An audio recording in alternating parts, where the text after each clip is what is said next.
My brother-in-law died suddenly, and now my sister and her kids have to sell their home. That's why I told my husband we could not put off getting life insurance any longer. An agent offered us a 10-year, $500,000 policy for nearly $50 a month.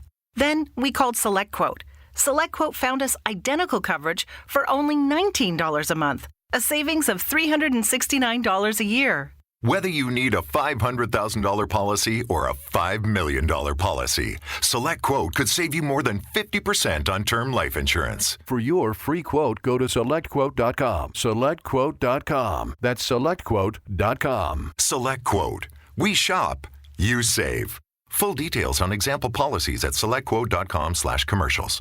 Lucky Land Casino, asking people, what's the weirdest place you've gotten lucky? Lucky? In line at the deli, I guess? Aha, in my dentist's office. More than once, actually. Do I have to say? Yes, you do. In the car before my kids' PTA meeting. Really? Yes. Excuse me, what's the weirdest place you've gotten lucky? I never win and tell. Well, there you have it. You can get lucky anywhere, playing at LuckyLandSlots.com. Play for free right now. Are you feeling lucky? No purchase necessary. Void where prohibited by law. 18+. Terms and conditions apply. See website for details. Welcome to Pretty Lies and Alibis. Join us as we seek the truth and travel the long road to justice.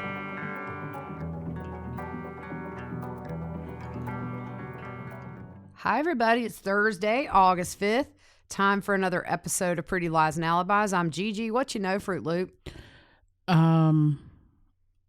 That my brother is old. Your brother's birthday's today. We have so many birthdays lately. I know, right? He is the big 5-0. Oh, man, that's hard to believe. Yeah, he's old. Yep. Happy birthday, Jody. Yep. Happy birthday. Speaking of birthdays, I just want to thank everybody for just huge number of birthday wishes for my daughter's 16th birthday on the 3rd.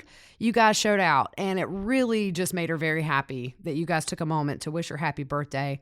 And a big thank you to Rolling in the Dough, Arizona. She's one of our listeners from Arizona. I feel like we call her a friend now. Yeah. She sent Taylor a very, very thoughtful gift, and so we just want to say thank you. It's crazy. My babies are growing up, and in fact, today my oldest Taylor and my son Mason just started high school. Yeah, I feel really old. I know. Taylor was a freshman last year, but we did the virtual, so they were really glad to get back into school. It's just they're better in person, so hope they have a good day. Yeah, but I do. Like, I can't believe your kids are getting that grown. I know. It's very bittersweet. I have it because they'll always be 3 and 4 to me. I guess it's just a mom thing, but at the same time, they're just super cool kids. And yesterday, Mason rode with the fire department again and came home and said, "Wow, we saw a heroin overdose." And man, he just got it. He said, "What's the point?" And he said, "The worst part is the woman's child is just screaming for his mom to wake up." Yeah. Yeah, that's tough. It is tough. He was so cute. He wants our friend Brianne, her daughter, loves fire trucks, so he has been after us forever to get her over there. I know. And he called last night. Can you bring her?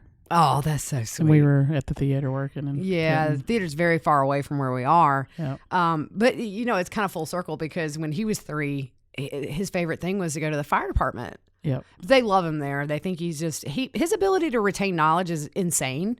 Like, you tell that kid something one time and he can recite word for word the parts of a fire truck or anything like that. It's just, he is very smart. Oh, yeah. We want to give a big thank you to our sponsor, Too Cool T-Shirt Quilts. Check her out. It's toocooltshirtquilts.com/Pretty Lies and Alibi. See if you can do something with all your T-shirts that you have laying around. I wonder how many it takes to make a quilt. I think she told us to send 20-something. Okay. Yeah, which that I helps me narrow it down. Dude, I have 500. Yeah, I got like 5,000. Yeah. So the death penalty, the deadline is actually going to be Monday for that. According to Arizona, Lord have mercy. There's so many states these people have just desecrated. Idaho, if the deadline falls on like a weekend or a holiday, it's the next day. So the deadline, according to what I can tell, is going to be Monday. So we will see. We were talking about this right before we went on air. Yep. About the death penalty, and I'm good either way. I'm not a huge supporter of the death penalty, although there are cases where I'm just all for it. This is one, just because of everything. But I'm good if they don't go for it. I think a lot of people are going to be upset. Yeah. I teeter-totter back and forth. I do too. I'd rather see somebody pay for what they've done. Right. And have to spend the rest of their life in a cell. Right. Pondering. But if you think about it, it's kind of where it's going anyway. I mean, I always it's not a joking matter, but I mean, Texas is kind of the only place that regularly executes inmates from what I can tell. Yeah. So if you get death, it's kind of like a life sentence anyway. And the other thing too is, if you notice, juries are just increasingly giving death less and less. I think that's a hard burden for an average citizen to carry. For you to make a choice between life and death? Yeah. So don't get us wrong. If they come up with the death penalty for this case, I'm good with it. I'm okay with it. Yeah. You killed 4 or 5 people. I mean, I always count Joe Ryan in there, but and 2 of those were children. So I'm good with it. If they don't, then okay, I'm good with it. Yep. So we'll see. We shall see. If they do announce it tomorrow, my daughter's actual birthday party is tomorrow evening because we've just had a crazy week. And Fruit Loop will be here. So if something does come down, we are planning on doing something after that party. If not, Monday at some point or Tuesday, depending on schedules, we'll hop on and talk about whether they did or didn't. Yep. So you had a fun visitor. Oh my goodness. Okay. So I'm in here so the studio is right next to, it's an enclosed garage. And so right next outside is my little trash. I have a little area where you can't see my trash cans and it's closed off. So I hear this weird noise and I go out and it's Sherlock and he's making this god awful growling sort of hissing noise and he runs in and then I hear this scratching and I know something. At first I thought it was a cat. Maybe Sherlock had a cat cornered. And so I get my camera and it's dark out, right? So I hold my camera up above the enclosure and snap a picture with flash and I see these 2 beady eyes. Oh, yeah. And I think, oh, that's a possum. Yep. So it looked like he was stuck. Now, we've already had listeners who watched the video I uploaded of all this say, leave them alone. They'll get themselves out. Okay, noted. I will not do this in the future. So I got a broom and I was just kind of pushing him. Like, come on, buddy, let's go. And then finally he went. And so if you watch the video on Twitter or Facebook, I say, oh, where did he go? Well, the reason there's no further video is because he then ran up against my leg and I said about 5 F-bombs on that. So we try to keep it family friendly and I edited the video. So I went in and I'm surprised I have skin on that part of my leg because I literally made 5 passes. Scrubbing as hard as I could. So that's why when you mess with them, they play dead. So he wouldn't move. Well, he was hissing at me. He wasn't playing dead. I thought that, look, after he brushed up against my leg, it was dark. And I probably, I was tap dancing out there. But I was just waiting to feel fangs go in my leg. But okay. So I just learned, and I know this is, y'all are going to say, okay, you're a moron. I like kangaroos. I get it's called a marsupial, I think, because they carry their young in their pouch, right? You studied in high school in science, didn't you? I know, right? I'm impressed. So I did not know that a possum was a marsupial as well. Yeah, they carry. They have a pouch. Yeah, but I was like, no way. Possums get a bad rap. They're ugly as all get out, but they don't get rabies.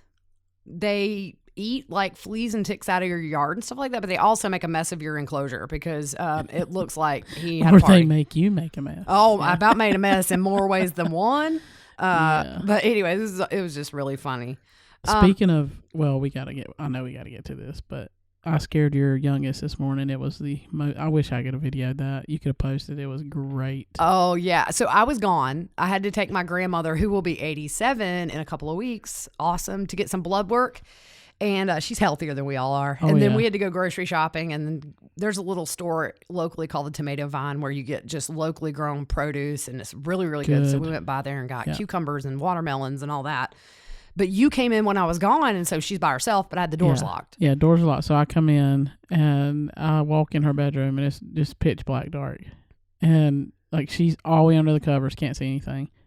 And I scare her, and she jumps up out of the bed. It was funny. Oh my gosh, we all scare each Yeah. other. It's kind of just a 30-year-old tradition that's been passed down to my kids. So She said, I just peed my pants.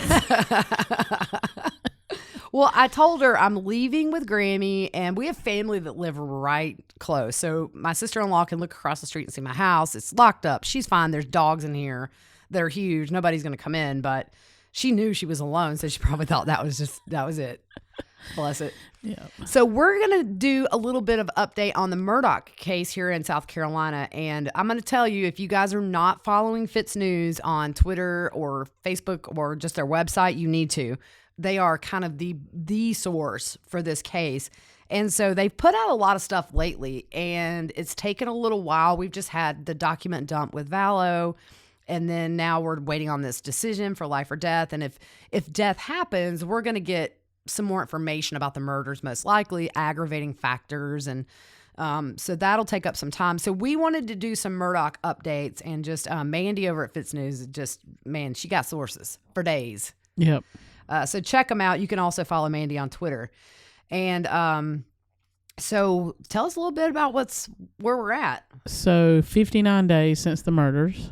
They have no suspects and no arrest. We haven't heard anything lately regarding the investigation into their deaths. Paul and Maggie were shot and killed between 9 and 9:30. Right. So we know that a 2021 Chevy Suburban was taken away from the scene, and that car was registered to the Murdaugh law firm. Why? I don't know if that's a car Paul drove. None of this is clear because they have not put anything out. Yeah. And the other thing that is a little suspicious is that the 14th Circuit solicitor, Duffy Stone, he hasn't taken himself off the case yet. Yeah, because he recused himself from something else, right? It was it was the boat crash. Yeah. He recused himself pretty quickly with that, as did Colleton County. They went ahead and called in another agency because they had ties to this family, but he still hasn't removed himself. It's got to be a conflict of interest, right? Oh, for sure. Because he removed himself before they even found Mallory's body the night of the boat crash. And here's the thing, though. His investigators, they were seen talking to members of the Murdaugh family at the boat crash scene in the days after the crash. And that is a big no-no. Yeah. I'm telling you, this whole case, I just don't understand it. Stinks to high heaven. It's so much cover-up. And it's sickening, really. It really is, because if you take an ordinary citizen like me or you, and number one, we're not stupid enough to drink anything and get behind any wheel of a boat, car, not even a tricycle. Number one, I don't drink. It just is not good for me, and I don't like it. Yeah, me neither. So, I mean, you and I would have been arrested, booked, fingerprinted, and everything. I mean, that kid never stepped foot in a jail. Yeah, anybody else would have been thrown under the jail. Oh, for sure. Now, one new thing that is probably not new now, because we just haven't covered this in a couple of weeks, law enforcement was seen gathering evidence in a swampy area just a few miles from the hunting lodge a few days after these murders. I'm going to tell you, the swampy areas down there, Whew. I just got back from down that way. It's swampy. Oh, it's crazy. Yeah. I do not like the marshes and all that. It's just mosquitoes and snakes and alligators. Mosquito size of helicopters down I there. know, right? They pick you up and carry you away. It's like hummingbird. Speaking of hummingbirds, I need to change my feed. It's been a couple of days. So hot here, you have to change your nectar about every 2 days. So they were out there fighting. I told Fruit Loop it was probably fermented now. Yeah, you got some drunk hummingbirds. You know what can happen, though? It can cause their throats to swell if that stuff gets, so you, in the South. What you been researching? You old. You researching hummingbirds. I know. I got my bird feeder in front of my big window, and I just stand there in the morning with my coffee like an old Nana and watch the birds eat. And when you start taking photos, I'm going to be worried. Oh, I got some. Oh, Not even going to lie. I got some. Why don't you post those? Yeah. She'll post her bird photos there for you go. So the 911 call was released about 2 weeks ago, and this was the call made by Alex Murdaugh when he found the bodies. I don't really know how to decipher the 911 call. It's like you hate to assume anything because people panic differently. Some people are screamers and you can't tell anything, and I don't know. I'm just Some people handle stress differently, I guess. for sure. Now, I did see a picture of Alex and Buster recently. They were at some kind of a fishing tournament, I believe. Boy, Alex has dropped 50 pounds, it looks like. Oh, wow. So either way, just incredibly difficult circumstances that they're dealing with, whether he's a suspect or not. But they kind of look normal. I don't know. I mean, I guess some people just get back to doing what they do. Yeah. So let's talk a little bit about that 911 call. So he gives the address and says, I've been up to it now. It's bad. When asked who was shot, Alex says his wife and his son. When asked, are they breathing? He says, no, ma'am. Dispatch asked if they were in a car, and Alex says, no, ma'am, they're on the ground out at my kennel. He said he didn't see anyone in the area.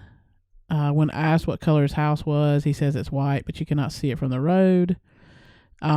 He said he had been gone and just came back. Right. And so his alibi, it was put in the media that he had a, quote, ironclad alibi, end quote.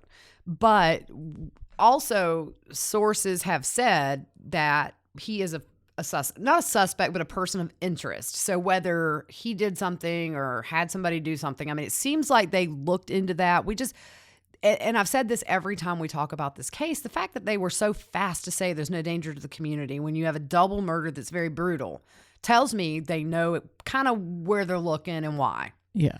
I don't know. I'm just so interested to see this progress. Oh, yeah. I think there's going to be a lot of stuff come out, not just about this, but about other stuff. Yeah. So he said no one else was supposed to be at his house. Right. As dispatch is typing, Alex says, please hurry. And what did they ask? So they asked if he's moving at all. And she says, your son. She says, I know you said he was shot. And Alex says that neither one of them are moving. And they ask if anything was out of place. And he says, not particularly, no, ma'am. And then he says he's going to go back down there, I assume, to where the bodies were. He must have seen the bodies, made the 911 call, and then said he was going back. But I'm confused did he not have a cell phone? Yeah, well, yeah. I mean, so if I come up on that, I'm immediately going to grab my phone and call 911. Yeah. He asked them if they're close, and dispatch says yes, and she kind of tells him, hey, we've got units on the way. We're just talking to you and asking you questions in the meantime. And she asks him to put the flashers on his car so law enforcement can see where the kennels are on the property. It's like 1,200 acres, so it's big. And dispatch tells him not to touch Paul or Maggie in case there's evidence they can collect. He said he touched them already to see if they were breathing, which was kind of weird to me because apparently they both were shot in the face and chest area. So I don't know if I see somebody's face has been blown off with a shotgun or a automatic rifle, I don't know that I'm going to touch them. It would seem pretty obvious. My initial reaction to that, I wouldn't touch them to see if they're breathing. I would touch them for a pulse. Right, yeah. But I would look to see if they're breathing. Yeah, I don't know. Yeah. So he tells dispatch he needs to call some of his family members. He asked how old his son was, and he said 22. And on the 911 call log, this is something that Fitz News pointed out.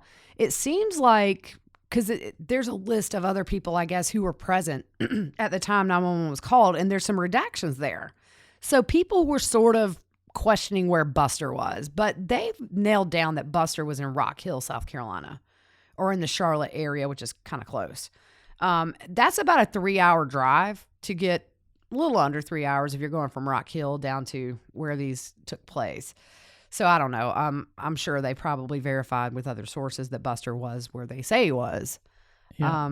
So what about Alex's alibi? So Alex's alibi is that he was taking his father to the hospital and stopped to visit his mother before he went to the property and found the bodies. The 911 call came in at 10:07 p.m. Yeah, so they figure they were murdered between 9 and 9:30. 10:07, the call came in.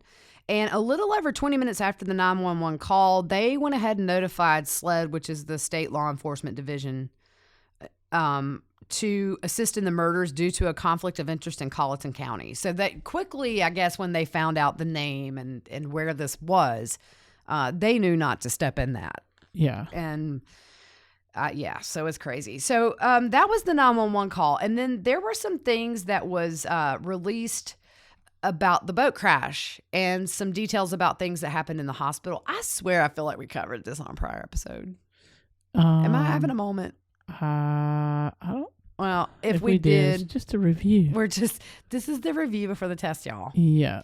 So the boat. So the boat was clocked doing 29 miles an hour, which on, water is fast. Plus, the waterways are narrow. Yeah, they're narrow. Plus, if you're intoxicated. Oh, yeah. I mean, they all were. Yeah. So Austin Pritchard, he's a SCDNR investigator. And this guy's been named several times as someone who seemingly tried to steer the investigation away from Paul from the scene of the boat crash. When he was questioning Anthony Cook after the accident, Anthony told Pritchard that Paul was driving and told him where everyone was seated at the time of the crash. So in the report, Pritchard says that Anthony didn't know who was driving the boat. And then Pritchard stated in the report that other officers on scene were told it was either Connor or Paul. So he only gave Connor Cook a field sobriety test at the scene. And the lead investigator said that he told Officer Pritchard to give the sobriety test to Paul and Connor. And Pritchard ended up and was, if you remember, they had that filing from Mallory Beach's family, where they had to give depositions. And he said he was zeroing in on Connor as the driver. And he said he asked Connor to take the field sobriety test, which he refused.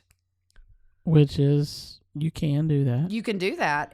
But like I said... It makes you look guilty, but you can do it. It really does. And like I've said in the past, I know a DUI lawyer who will tell you, and somebody said they've heard the opposite. Somebody commented just today, but a refusal is harder to beat than an actual reading, because when you get arrested for a DUI, they're going to say, are you on any medications? Do you have any problems with your knees or your hips? Anything that they can use to make that invalid. And there are workarounds, and I think it's kind of disgusting, to be honest. Yep.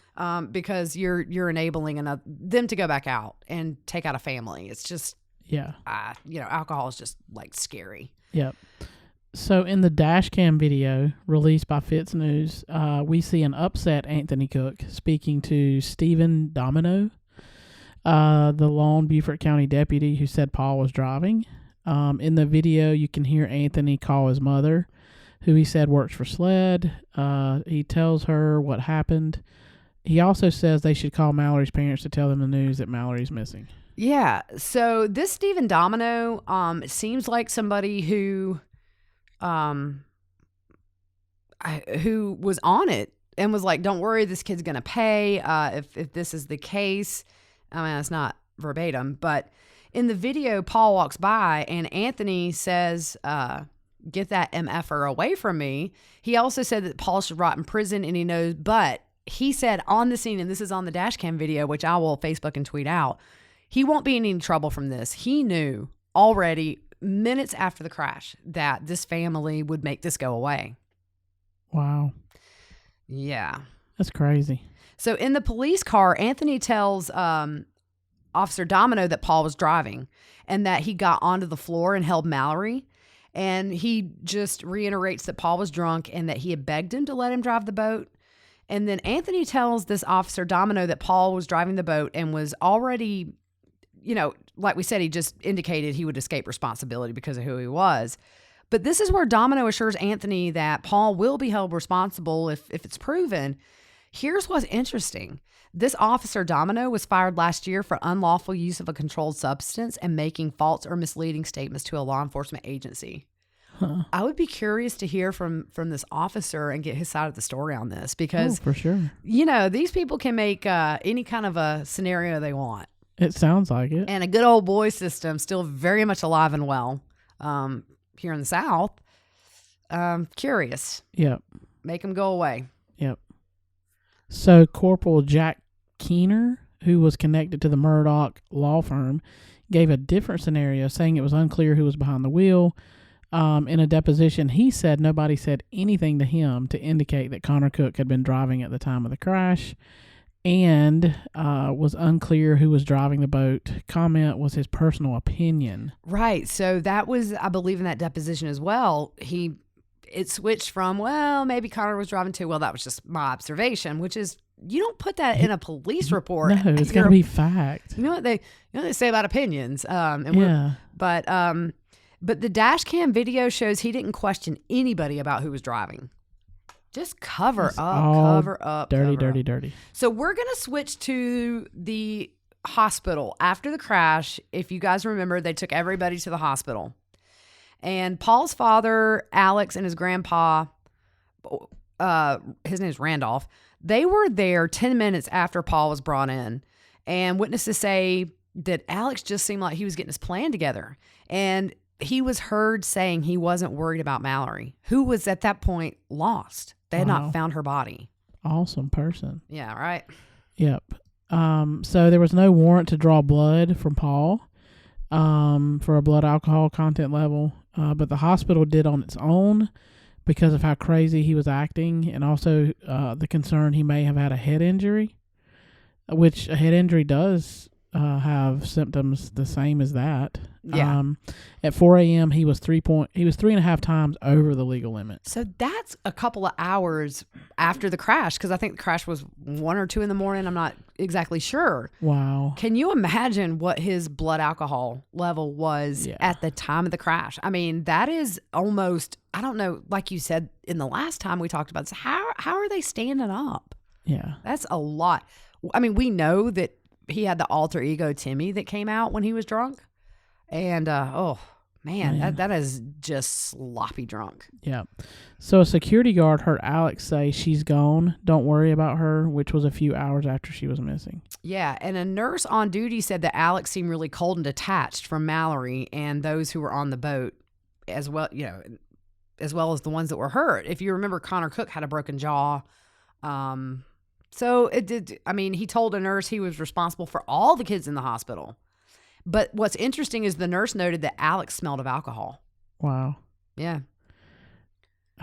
This case, I'm telling you.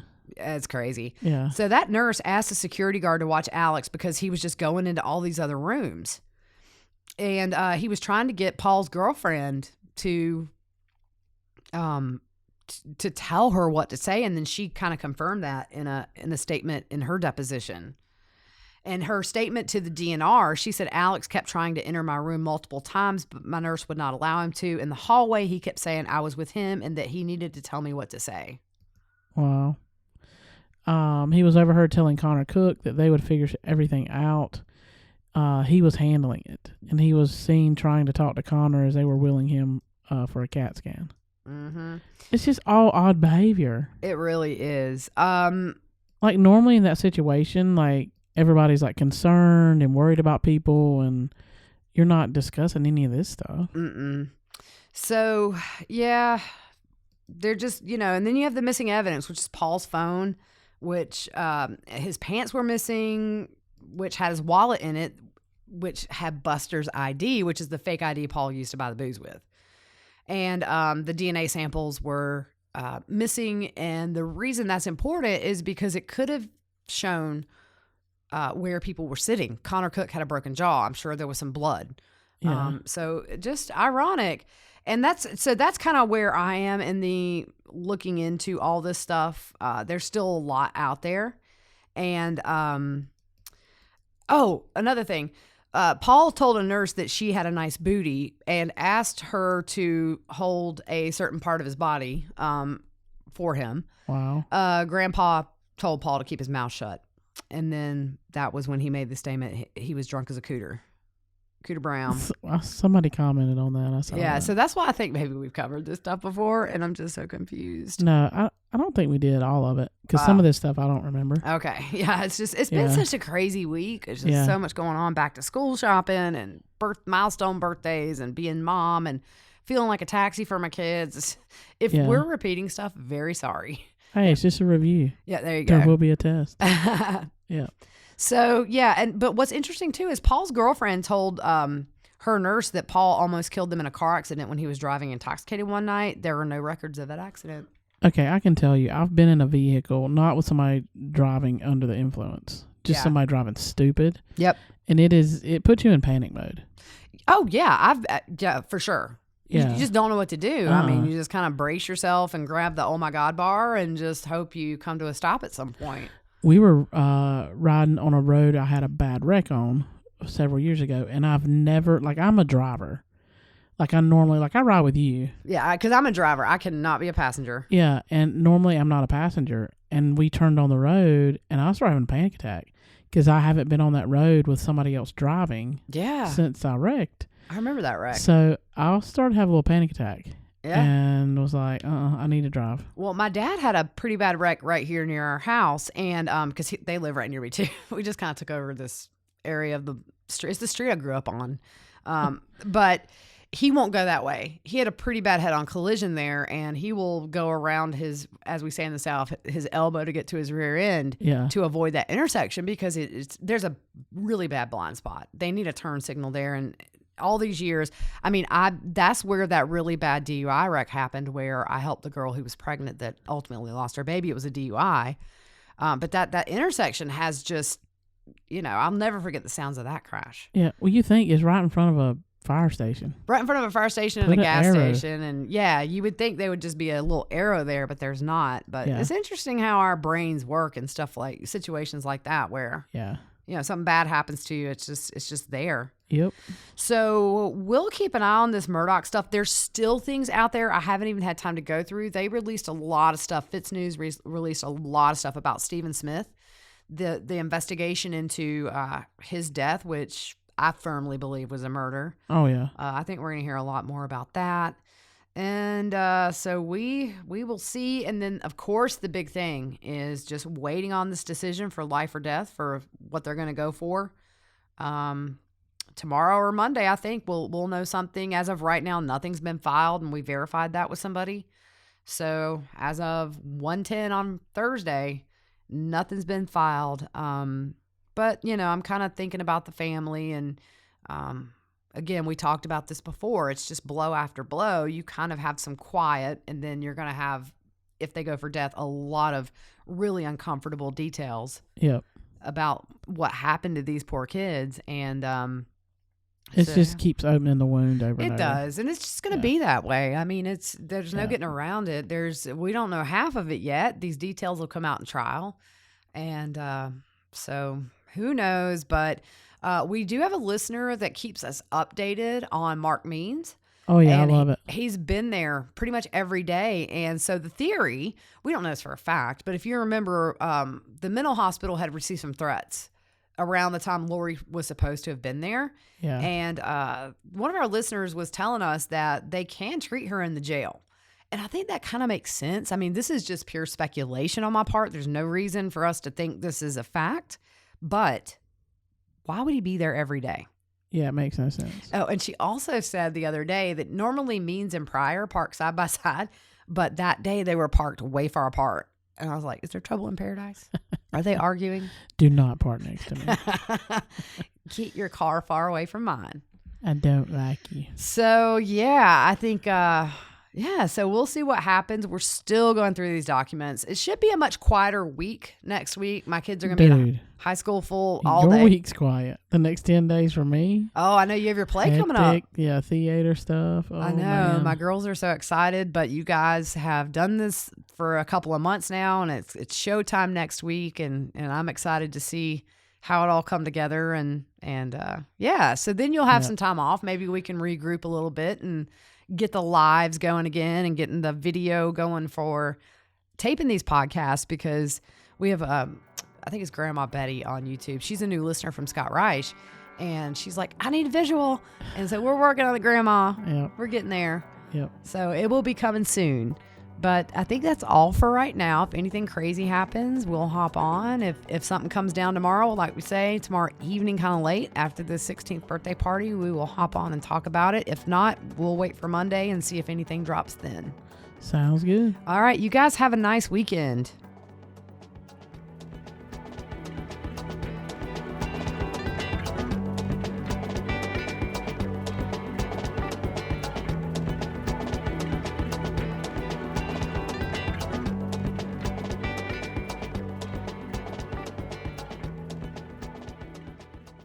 My brother-in-law died suddenly, and now my sister and her kids have to sell their home. That's why I told my husband we could not put off getting life insurance any longer. An agent offered us a 10-year, $500,000 policy for nearly $50 a month. Then we called SelectQuote. SelectQuote found us identical coverage for only $19 a month, a savings of $369 a year. Whether you need a $500,000 policy or a $5 million policy, SelectQuote could save you more than 50% on term life insurance. For your free quote, go to SelectQuote.com. SelectQuote.com. That's SelectQuote.com. SelectQuote. We shop, you save. Full details on example policies at SelectQuote.com/commercials. Okay, round two. Name something that's not boring. A laundry? Ooh, a book club. Computer solitaire, huh? Ah, sorry, we were looking for Chumba Casino. That's right, ChumbaCasino.com has over 100 casino-style games. Join today and play for free for your chance to redeem some serious prizes.